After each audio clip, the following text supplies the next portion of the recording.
Hey y'all, it's your host Tori Kruse. Welcome to Talk Y'all to Me, your red carpet insider, your friend behind the mic, and the girl behind the scenes connecting fans, artists, and stories that matter. Most of all, a lover of real, honest conversations. Here on Talk Y'all to Me, we pull back the curtain with country artists, industry insiders, faith-forward creators, and everyday leaders, talking about what it really takes to show up, lead with heart, and stay true to you. So whether you're figuring it out, think you've already got it figured out, or if you're just here to learn from the best and keep a pulse on the country scene, this is your spot. So lean in, turn it up, and let's talk, y'all. Hey y'all, welcome back to Talk Y'all to Me. I'm Tori Kruse, and today we're sitting down with an incredible country music artist. And I just have to warn you real quick, if you have small little ears listening to this podcast, you might want to put it on pause, or don't say I didn't warn you, because we have some awesome country music here today. And we're talking about a really fun song. So maybe press pause, come back to it later. You don't want to miss this episode, y'all. I'm sitting down with Trey Lewis. He is the artist behind the song Dick Down in Dallas. We're going to peel back the curtain, hear the meaning behind that song and all the fun things. But more exciting news is coming up. He has a new EP that is coming out here April 17th, and we are so excited about it. So Trey Lewis, welcome to Talk Y'all to Me. Thanks for having me on. That was a killer intro. Did you practice that? You know, maybe like once or twice, but it changes every time. It's just, That was good. you know, That was good. we just had to warn the people first. Right. You know? Right. Because you just never know what's going to come out on Talk Y'all to Me. Right. I can keep it PG. I won't. I'll let all this. I'll let the song do all the cussing. I like that. That's a good one. Yeah. I'll let the song do all the cussing. So, I mean, starting off with that song, what was your life like before 2020 when that song came out? Before that song came out, I was playing covers 4 nights a week, 4 hours straight, and I did that for about 8 years before anything happened. And in 2019, I moved to Nashville and started writing songs and just meeting people and doing co-writes and the whole nine. And I met a guy named Matt McKinney that I'd actually previously met in Auburn. I used to play down at Auburn University at a place called Sky Bar, and I met him there. And I was changing the words to Big Green Tractor to, you know, you can imagine what. And we met that night, and he thought it was funny. And then I ran into him again, and we became like pretty much best buds here in Nashville and started hanging out with each other and all this stuff. And he actually wrote the Dick Down in Dallas song, and he showed it to me, and I thought it was funny. And my roommate at the time, Mitch, was like, man, if this song was out, I would buy it. So I was like, man, I've been putting out music since 2012. Like, who cares? Let's record it. It was during that time, it was COVID as well. So there wasn't many shows being played, and we were all just hanging out at each other's houses, doing campfires and, you know, not social distancing like we should have been. But, and it became like a overnight internet sensation. We kept putting it on TikTok and doing videos around the campfire and stuff like that. And then we recorded it in a studio. And one night I posted a clip of the song of us in the studio, and like, I had an acoustic gig because they started letting you play again, you know, at places, but you had to sit down. You could wear a mask in, but then you had to sit down, and then you could take it off, you know, all the stuff we went through back then. But anyways, I had posted a clip of us in the studio, and when I got done playing the show 3 hours later, it had like 6 million views. So it was overnight. I put the song out. It was on December 1st. Of 2020, it was a Billboard #1. We beat out BTS that week in sales, the K-pop group, and I had people coming for me on Twitter, and I didn't even know how to work Twitter. You know, I had like 1,000 followers on or maybe 500 on Twitter. It was crazy, but like I was telling you before we started, that song didn't only change my life; it changed a lot of people's lives. And as funny and dumb as a song it was just a joke of songwriters playing with alliteration, you know, of words, and it wasn't a real story or anything. But I'm sure that, you know, for some people it was a real song, you know, and if you've ever been cheated on, then it might be your song, you know. But it changed all our friends' lives. I mean, all my friends signed publishing deals. I signed a publishing deal. I've been a songwriter at Sony Music Publishing now for 6 years, and some people signed record deals, and, you know, some people have gone on to do amazing things just from that's how the the town, the music business found our friend group. So I'm super grateful for it. That's unbelievable. I mean, here you are singing that song, and like you said, it's kind of stupid, but it's hilarious. It's Yeah. dirty. It's entertaining. Right. And it's also like in 2020. So like, what do you think? Why do you think that song? What about it, like, was really the part that you think personally was why it just went off the charts? I don't know. I think it has like a really good melody. It does. I mean, honestly, you take the cuss words and the the other stuff away. I feel like it has a great tempo and it has the sonic sound of it's really awesome. We've got some of Nashville's best musicians playing on that thing, and yeah, I mean, I think it's just one of those things like lightning in a bottle. But yeah, I mean, I think that the shock value is also a big part of it. I feel like now with AI, anybody can write like a dirty song and put it on the internet and it's funny. But back then there really wasn't anything like that. And, it's a real person singing a song about a real thing, that happens to people. So, I don't know. I think that's probably what it was. I feel like it takes a lot of guts to sing a song like that. Did it, or did you just not Yeah, I think don't about know. it? You're It just like, felt whatever. good Yeah. singing it, and like I loved people's reaction. I've kind of always been a shock value guy. To some extent, I always say, my friends always say I say the quiet things out loud. Yeah. And I've kind of always been that way. And like I said, but when I was playing covers for years, I could have been standing on stage picking my boogers and nobody would have ever cared. So every now and then I'd change the lyrics to the songs just to see if people were, when I was playing at Mexican restaurants, playing for queso and chips, I'd change the words, and then all of a sudden somebody would be like, did he just say it? He totally did, So I think I've kind of always drawn outside the lines. I've also been sober for which in June will be 19 years. So Wow, congratulations. I always say that, thank you. I always say that, most people, when they have a stressful day, they can go crack a cold beer or, do whatever. Well, singing dirty songs is my way of having a cold beer.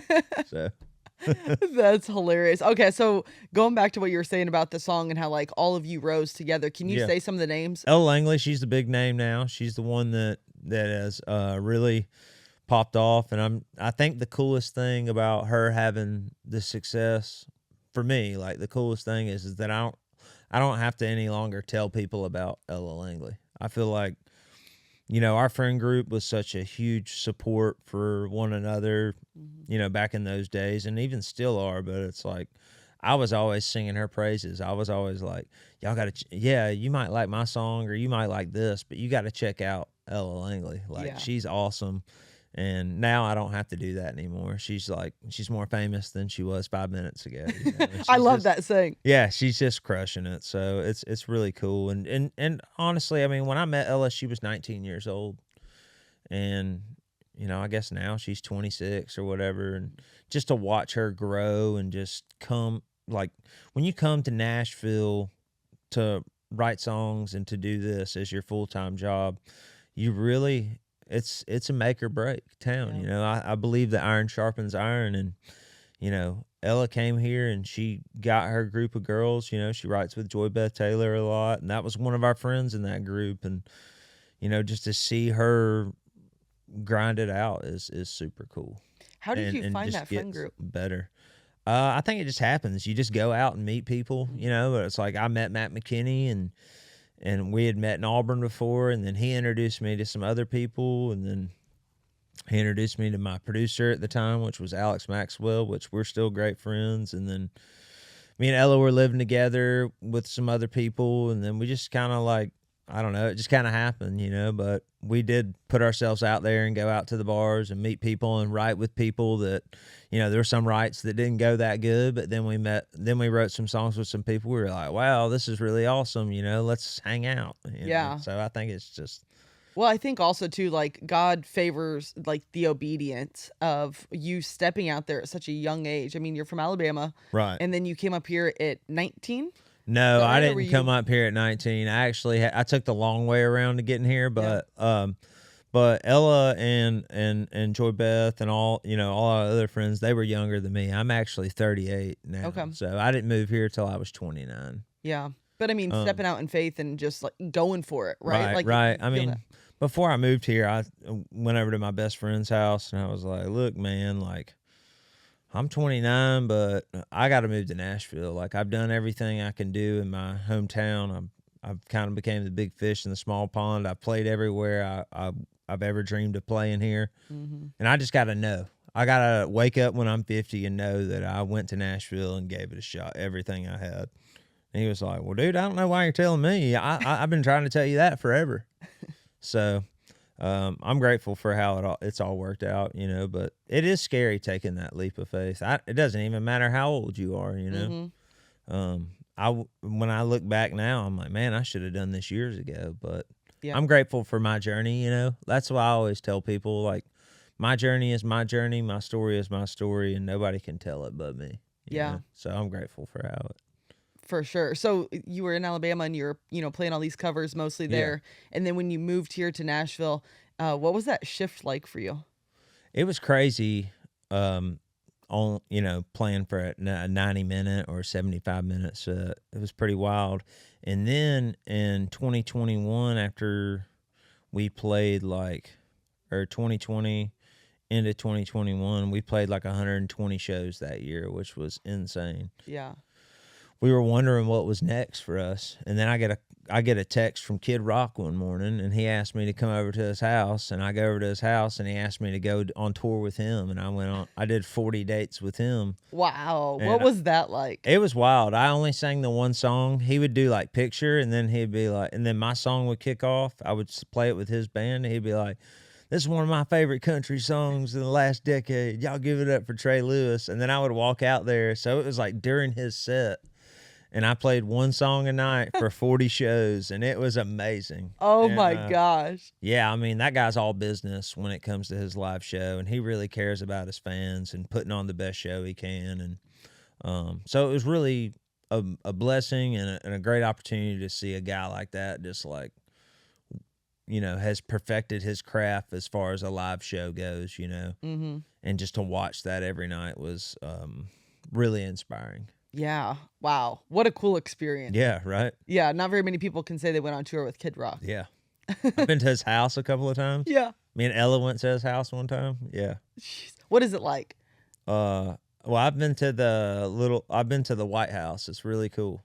Cool. Wow. It's really awesome. I mean, you've had such great experiences, and I mean, you really haven't been here that long since you were, 9 years now? Yeah. In Nashville? Yeah. Mm-hmm. It probably feels like you've been here a lot longer, but Right. But they say it's a 10-year town, so I feel like I had some success, but I'm still getting up every day and going to write songs every day, and I've had a couple of songs cut by other artists. I wrote a song for Cole Swindell and Tracy Lawrence. That was another huge achievement for me because I grew up listening to Tracy Lawrence with my pawpaw Mm-hmm. in the truck, and to become friends with him and send him a song and he thought it was good enough to sing is really cool. So What song was that? it's called Out Here in It. It came out it was the title track of his EP that came out I think last summer. Okay.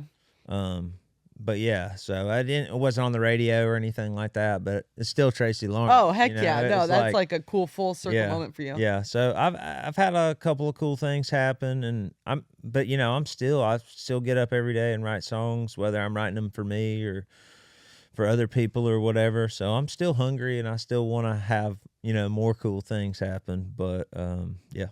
Hey y'all, quick pause for something important. If you're connecting with this conversation, you will love my new book, Unexpected. It's filled with the stories, lessons, and mindset shifts that help me grow through some of the toughest and, quite frankly, most unexpected seasons of my life. My hope is that it inspires you to keep going even when the path doesn't look the way you imagined. You can get your copy now at torikruse.com. Now, let's jump back into the episode. So your song Dick Down in Dallas, did you get any crazy DMs, or was it tough for you to get a relationship after that song, or was it more like, because you're engaged now? Actually it wasn't at all. I had to ask. My friends wanted me to ask you Let's just this. keep it PG and say it was a wild time. Got a lot of crazy DMs. We actually even started a podcast for a little while called DM Monday. And it's on YouTube. You can find it. There's I think we did 26 episodes, which is a lot. That is, yeah. We did an episode every 2 weeks. I just kind of fell out of it's a lot of work, I mean, I know now, and trying to write songs and have the energy to do a podcast all the time just got too much on me, and I didn't love it. So what was the concept of the DM? So every Monday I would do a post where I would read the DMs that I would get, and then I would respond on my Instagram. So when we started the podcast, we called it DM Monday. Okay. All right. Well, you guys got to go check it out if you want to hear some of those funny ones. Yeah, there's a lot of good ones on there. My mom's on there. She came on one, and one of my best friends from back home. There's some other artists on there. Me and Ella have a couple of episodes on there. Yeah. We've done a Christmas special every year except for this past year because she was out of town. I guess she was in Cabo or wherever she was. You're right. But we've done a Christmas show every year, and we eat Rice Krispies with sardines on them. It's gross, but yeah, That's good fun. times. What do your parents think of your success? My father passed away when I was 26, but I do know that my father would be super proud of me. My father was an accountant, and he used to tell me all the time. He was like, "Son, I'm an accountant. I hate my job. So you just do music. I just know it's going to work out for you." And, with my sobriety and everything, my parents went through a lot of crap to get to where I am today, you know, and so I think that as long as I'm not drinking myself to death or going to jail, then they're like, go for it. But my mom's so proud. I mean, she's always front row, saying that's my kid, and so and my stepdad, he's super proud. And, my mom even I remember one of the first times I ever played the Dallas song live. She, I was wondering how it was going to go for her, but by the end of the song, I was looking out in the crowd and she was out there singing the words and telling it to people. So, I've got a couple other songs in the can that are a little more rowdy, and I've got one that, it's got 2 cuss words, so I'm not going to say it, but she'll call me all the time. She'll be like, "I'm just telling you, I love that song." She was like, "I'll be driving." It's kind of a road rage song. Yeah. She's like, and I can't stop singing it. She was like, "It's as good as that Dallas song," so. The melody of it it's phenomenal. I mean, it's one of those songs that just get stuck in your head. And I mean, that's, it gets stuck in my head, and I don't feel bad about saying that because I didn't write it, Right. So I think you can brag about it. I think it's written really well, Yeah. Do you think you get your rowdiness and that fun side of you from your mom? I think so. Yeah. I mean, I think I was just raised rowdy, I don't know. We had a wild childhood, but I definitely think that probably a little bit from my mom. My mom I had a stepdad when I was younger. His name was Seth. And I think I got a little bit of it from him too. So yeah. I think it's just a mixture of my whole family. You've mentioned sobriety a couple times. What was that journey like for you? It was tough at first. It was not easy to get sober and to stay sober.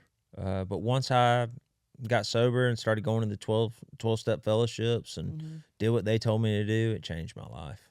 Wow. I mean, I owe my life to that. Yeah. There's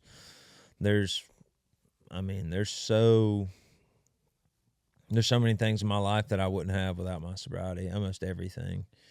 And, if anybody's listening or struggling with it, there's a solution out there and it works. And I mean, the thought to drink or drug, like I said, I lost my father when I was 26. I've been through some stuff in my life, and the thought to drink never has sounded like a good idea. And that's a lot coming from a guy that swore that he was going to not drink every day and did. Wow. So, congratulations. yeah. I know this is preaching to somebody right now. It's really speaking to somebody's heart. You mentioned your childhood was kind of crazy. What was your childhood like? And take us through that journey from childhood to really when you started playing music. So my childhood was just, I think a lot of people go through this. And the song I wrote, that Cole Swindell put out, is a song called 3 Feet Tall.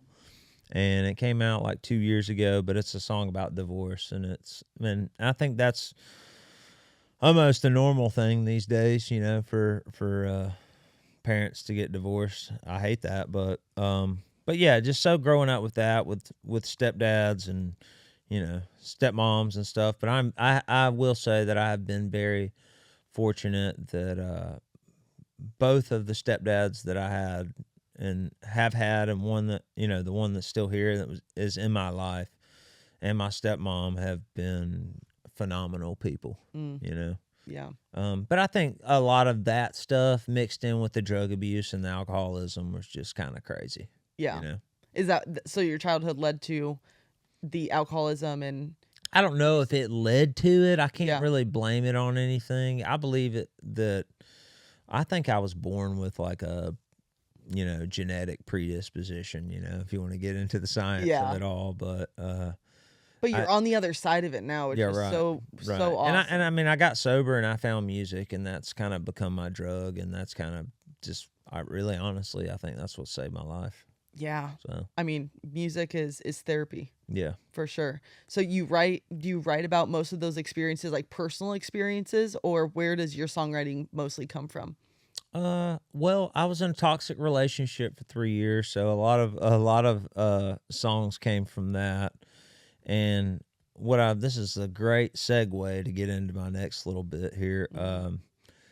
So after putting out songs like the Dallas song and like other songs, I've written very serious songs about my sobriety and about the loss of my dad, and just breakups and things that I've been through that don't necessarily fit into the category of what Trey Lewis is, And me and my manager came up with this idea. It's like, why don't we just start a whole new artist and just have two and put out equal songs? Because I've been writing at Sony for 6 years, and I've got probably over 150 songs. So we started a new one, and I got to thinking of what we were like, what would we call it? And my real last name is Thomason, and I'm the last of my bloodline. And I was like, we're just going to call it Thomason. Hardy goes by his last name, so Yeah. I'm just going to call it Thomason. And we've done it. We've put out 3 songs. I got an EP coming out the 17th. I'm doing April 17th. I'm doing my my Bluebird debut. Congrats! On April 2nd. Oh my gosh, Yeah, you're gonna be so it's like excited. it's really cool. I feel like there's so many things with being Trey Lewis that are me. Don't get me wrong. Like, I'm not shying away from that at all. I love who that guy is, but there's also another part of the story that I want to tell, and another creative avenue that I want to go down. But I think that having the Thomason stuff just helps me tell a different side of the story. Yeah. And there's a lot of things being Trey Lewis, singing, cuss word songs, that there's a lot of opportunities, things that I can't do, like play the Bluebird or play the listening room or play some of the things that I've seen a lot of my friends do, and a lot of things that I grew up dreaming about doing. So being able to do this as Thomason is just like a full circle. I can't tell you how many friends I've watched play the Bluebird, and or I used to watch it on CMT when I was little and be like, man, I want to do that one day. But now I'm getting to do those things. So oh my gosh, it's what pretty does that cool. feel like? It's going to be cool. I'm probably going to cry a couple of times because I know my mom will be there, and some of my longtime Alabama fans and people that have been ride or die with me. So it'll definitely be an emotional night, and I'm doing it with a couple of my songwriting buddies that have know that I'm more than just that. They know the whole story, and they've invested their time into me, and we've written songs together for this project, and so it'll be good. So as a country fan myself, I'm sitting here thinking, so you couldn't have stayed Trey Lewis and weaved in these songs gradually because of like your reputation is this right here. So you have to start a new it's identity. just a branding issue. Yeah. I feel like as Trey Lewis, I tried to put out some serious songs, and I think that it just kind of confused the fans. Like, what? They're like, wait, who is this? They're like, huh? He does serious music too? And like, I grew up like in the burnt CD era. So like you could have Tupac, Bone Thugs and Harmony, and then Leonard Skinner on the next track. Hey, I just interviewed Leonard Skinner on Friday. Nice. Yeah, Heck yeah, that was pretty fun. But yeah, you could like have all that on one CD. So I always thought there was nothing wrong with doing that with your music, but I just think it's better to have them separate. It's been creatively freeing for me, and just to get in the headspace of like, okay, what kind of mood am I in today? Do I want to say MFer like 20 times in this song, or do I want to dig in and write something real and something honest and something that'll help somebody? Because I believe that the Trey Lewis music is like fun and it does help people, whether they're going through a breakup or like whatever. And then, but the Thomason stuff is just a little more sincere. The production's a little bit different. It's kind of more like an indie rock sound, but it's still country because my voice is on it, obviously. But I'm really excited about it. It's been filling my cup for sure. So do you eventually see yourself just going all the way over to the Thomason side, or do you think you'll always have these two? I think I'll always do too. Yeah. And it's been fun to like 1 week I'll have a Trey Lewis song come out, and then the next week I have a Thomason song come out. So I'm like having to do twice the content, all the stuff, but I really enjoy it. I mean, I don't mean this like egotistically or to come off the wrong way, but I love to work. That's what I've done, for the last 15 years. I mean, I just recently I've been getting so bored in the afternoons that I called up some friends and I booked some shows on Broadway. I've been playing acoustic on Broadway. Really? Just for fun, and sometimes people come in and they notice me, and, more times than not, they don't. But, I've just been doing that, not even to make, not even to really make money, just to have something to do. Right. 'Cause I love to just work. And if it's something I love to do, then it doesn't feel like work to me. For sure. Well, I bet there's a lot of people on Lower Broadway who's pretty stoked to see you up there on stage. It's fun. Yesterday I played at Big Machine Distillery, which is a cool experience if you've never been. But I played there and I put it on my Instagram story that I was playing, and I had a guy that was in town from South Dakota, and him and his sister came out and hung out with me I played for 3 hours, and they requested my songs because I could play originals too, and it was a good time. How fun is that? I mean, that's like taking it back a little bit, right? It's fun. I mean, they're making, Dick Down Dallas is a $100 song on Broadway anyway, so I might as well go down there and play it. Well, yeah, exactly. Yeah. My friends were, I was talking to my friends and said that you were coming in and we're chatting it up on Talk Y'all to Me, and they were like, oh my gosh, that song in 2021, we were in Nashville and we were asking everybody to play that song. I think it saved the world then in that time. Yeah. Yeah. I mean, that's really cool that you're doing that. It's almost like, I mean, so special for fans. Where would you say most of your fans live? I'd probably say somewhere here in the Southeast, but I don't know. We've been out West a lot. Like, this summer, we're going back out to Stoney's in Las Vegas, and we're going to Reno, and we got a lot of fans in the Midwest. I mean, I feel like they're kind of scattered everywhere, Michigan. And I tell you what, Ohio has a lot of country music. Lori's Roadhouse. We played there once, and it was awesome. It was a great turnout. Our first time there, I think we had like 1,000 people there. It was awesome. Oh, wow. Yeah, I covered the Big Bash here during New Year's, and when I was talking to fans, it was like every single fan came down from Ohio, and I was like, there's tons of fans up there. Love to go to the small towns, like where you're the biggest deal in the littlest town. There's a place we play in Laramie, Wyoming, and Laramie, Wyoming is like, it's a small town. Yeah. But I mean, the people that come see us play there, I mean, it's awesome. We've been there twice, and I really just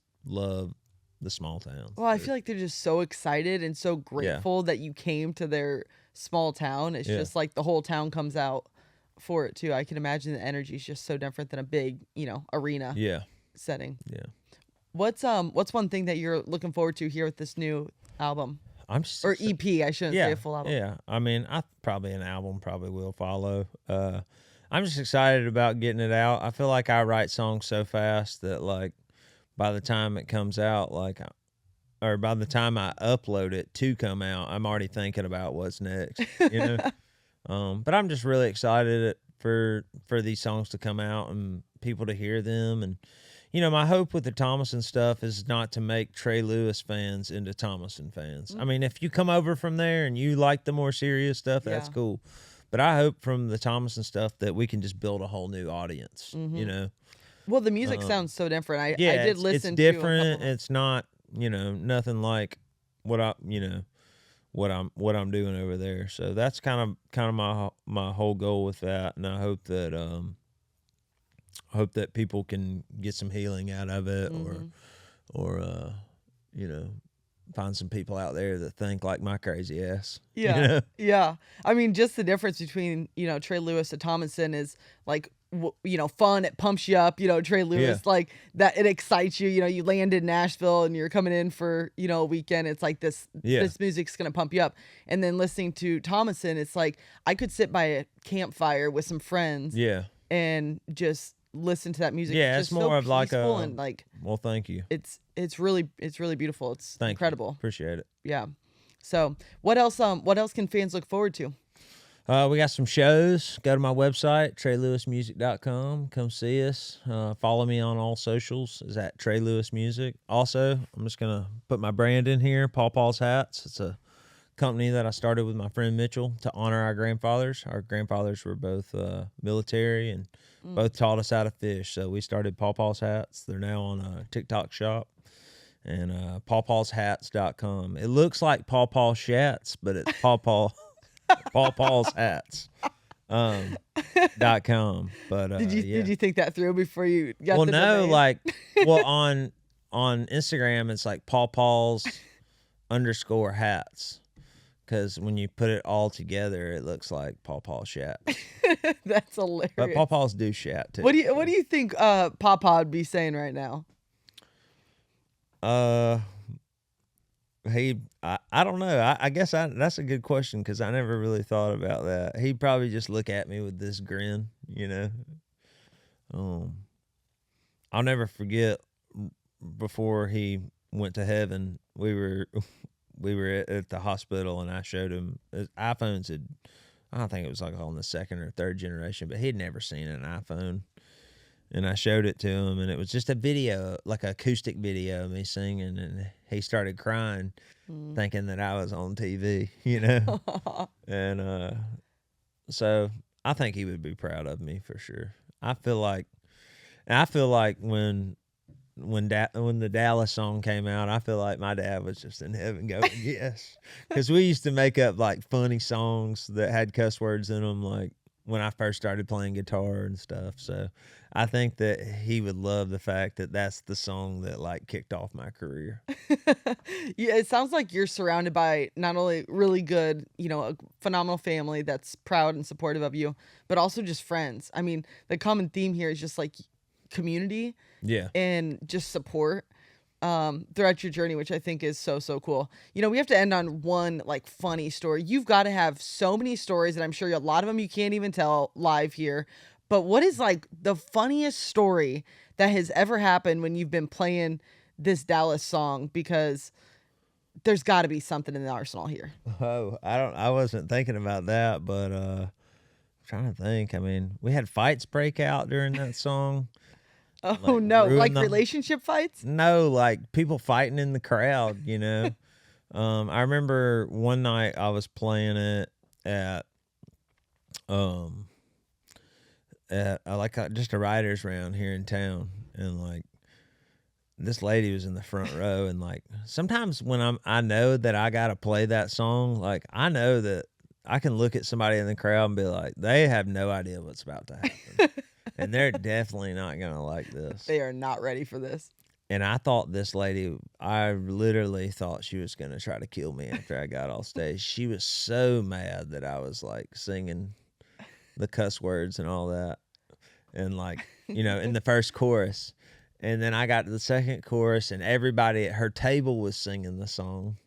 And then she just kind of got over it, But I don't know. It's because of that melody. Yeah. The melody gets you. I don't know. I think her friends like knew the song. She was like, well, I guess I can't be too mad because they know the song. But the story I was really thinking about, and it wasn't for the Dallas song. We were planning this one night, this guy stole my phone. I like left it. I was loading out gear. And you remember the Find My Phone app? Yeah. I pulled that up on my friend's phone, and like we through the city on like city bikes and like scooters, followed my phone, and I found this guy. I was like, look, dude, I know you got my phone. It was like, my phone has my wallet in it too. Oh my And it's God. got like all my cards and stuff in it. I was like, dude, I know you got my phone. Like, I will give you all the money that's in my pocket for that phone. And he gave it to me. Are you We got out of serious? there, I swear. But it was like, we were like on scooters and cars, just like following its location. And it wasn't like moving fast enough where like somebody was walking with it. Right. But it wasn't like they were driving. So it was like a homeless guy on a bicycle. And we found him. And, Seriously. he gave it to me.